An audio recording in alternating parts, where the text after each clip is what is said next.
Mike, thanks. Breaking news now. We, the jury, find the defendant, John Spooner, guilty of first-degree intentional homicide. John Spooner has been convicted of the murder of his teenage neighbor, 13-year-old Darius Simmons. Spooner accused Simmons of stealing guns from his house, which was not the case.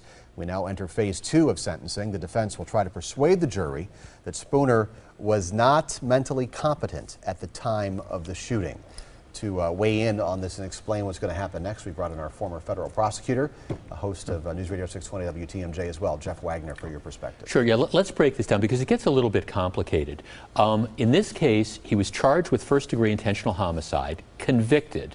Now the same jury will decide whether or not he essentially suffers from a mental disease or defect, not guilty by reason of mental disease or defect. The same jury decides this.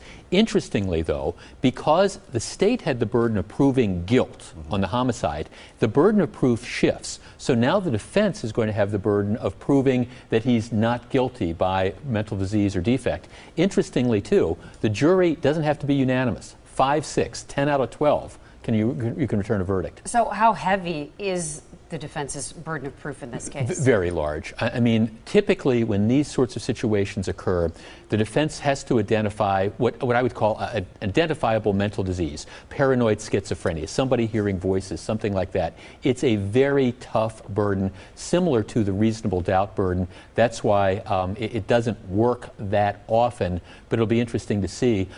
In addition, the jury is told what the results of its verdict would be. The jury is told if you find him not guilty by reason of mental disease or defect, he's not going to just necessarily walk. Right. He will, be subject to treatment and things like that.